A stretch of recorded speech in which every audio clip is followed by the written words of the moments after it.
It's a great pleasure to have you on the program today, sir. Just so I understand, you are the attorney representing 18 individuals who made claims of delivering suitcases stuffed with cash that were allegedly for funding an ICC probe into the former president, Rodrigo Duterte. Can you please help me understand and break that down? Over to you.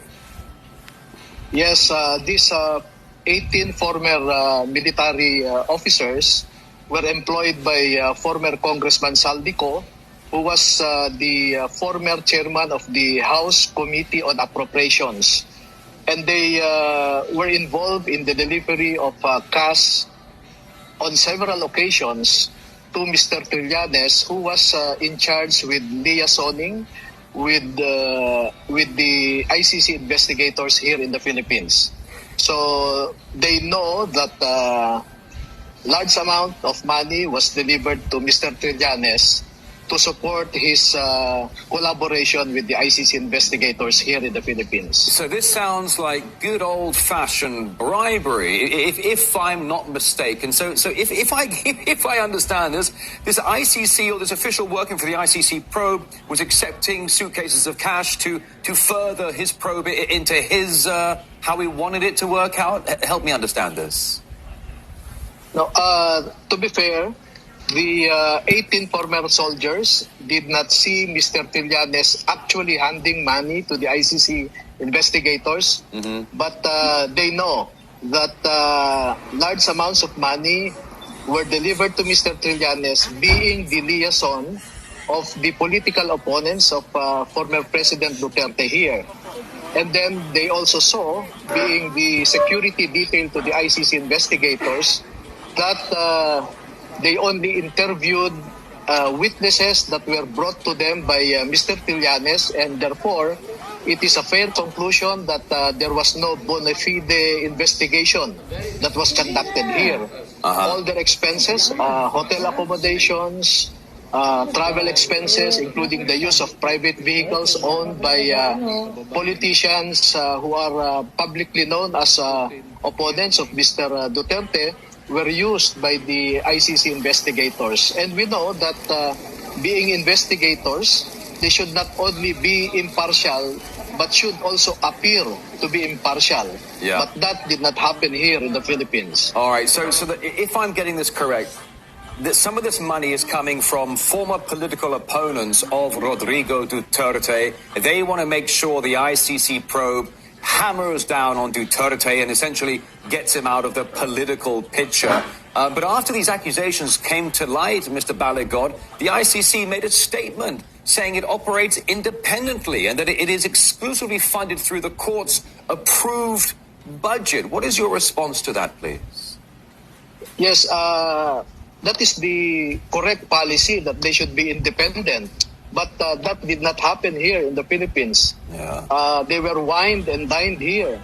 So how can they be neutral or impartial if they were hosted by known political opponents of the former president? I see. You know, gosh, you get into politics, it gets so dirty so quickly. Alright, magre-reaction tayo dito mga kababayan kasi nabalita na po sa international media, no, dito po sa RT. Kung hindi ako nagkakamali, ito po yung Russia Today, or yung dating pangalan nata ng Russia Today, no, na merong or nasa yung headquarters nito ay nasa Moscow, Russia, mga kababayan. At in-interview nga po dito si Attorney Baligod patungkol dito sa ICC investigator na pumunta dito sa Pilipinas. At ito rin po mga kababayan yung siniwalat di umano ng mga dating sundalo na nagtrabaho dito kay Saldico doon sa mga deliveries ng mga mali-malitang pera, no, at isa na nga rin daw po dito, no, di umano si Trillanes na hinatiran po nila ng pera, mga kababayan, although nirefute, no, meron pong statement si Trillanes na hindi daw po ito totoo, mga kabayan. At sa matter of fact, meron po siyang mga kaso na i-file dito laban sa mga dating sundalo, itong mga ex-marines, kasama dito sila Mike Defensor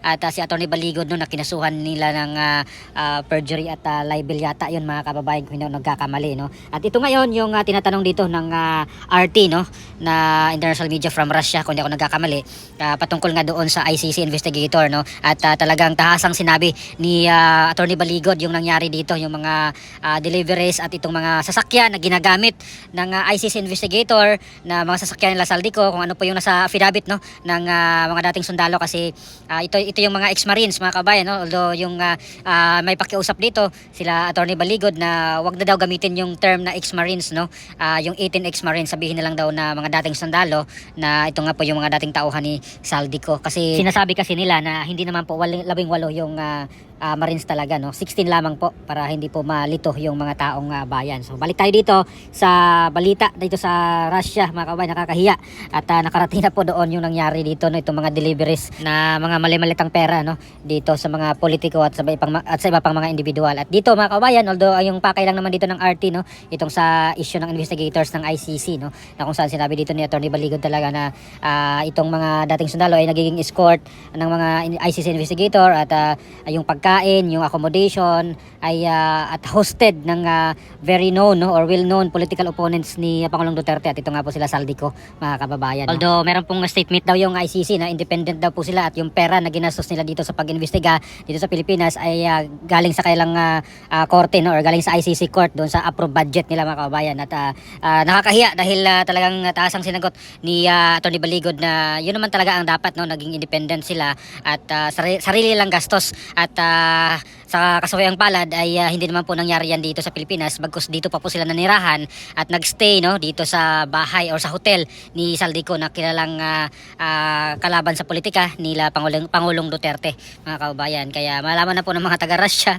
yung nangyari nung pagpunta dito ng ICC di umano, na gamit yung mga sasakyan nila Saldico at yung mga pagkain, accommodation, etc. At yun nga po daw yung mga in-interview nilang mga witnesses, mga kababayan, ay bit-bit ni Trillanes di umano, no, na kung saan dito po daw pinagstay dito sa Raffles sa Makati, no, sa unit ni Saldico. Kaya sa tingin ko hindi naman po masyadong nagpagod yung mga taga-ICC, hindi sila masyadong nahirapan dahil yung mga witnesses ay nakahanda na, no, or prepare na ni Trillanes, at hindi po nila in-interview yung mga biktima naman ng mga addict, no, mga kabayan, no? In the spirit of fairness, dapat in-interview rin po ng mga taga-ICC investigators yung mga biktima ng mga addict, yung mga parents ng mga batang ni-rape na pinatay ng mga addict, yung mga na-hold up ng mga addict, etc., etc. So yung tanging in-interview lang nila yung mga taong hawak ni Trillanes, no, or yung mga dinala ni Trillanes di umano dito sa pagharap sa mga taga-ICC investigators, mga kababayan. So sana lang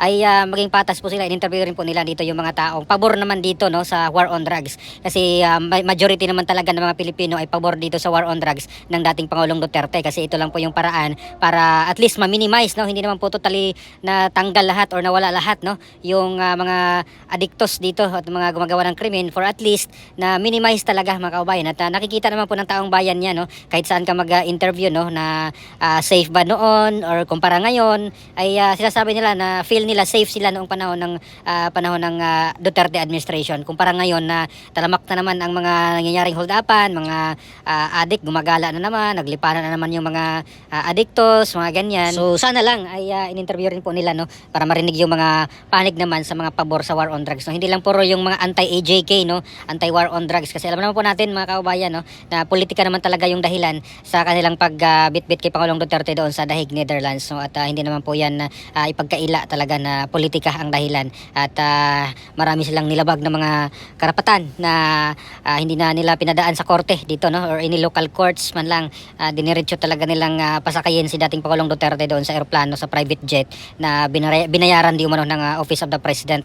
Ayan, so inamin naman po yan ni DILG Secretary John Vic Remulla na yung OP, no, yung nagbayad doon sa aeroplano para dalhin si Pangulong Duterte or dating Pangulong Duterte doon sa ICC sa Dahig, Netherlands. Ayan. So ano po masasabi nyo dito, mga kababayan, sa interview, no, nasa international media na yung mga nangyaring deliveries dito ng mga mali-malitang pera, no, at kasama na rin dito yung sa ICC, no, although ito naman talaga yung topic nila, yung sa ICC investigators na pumunta dito sa Pilipinas, mga kababayan. So please comment down below. Maraming salamat. God bless po sa ating lahat.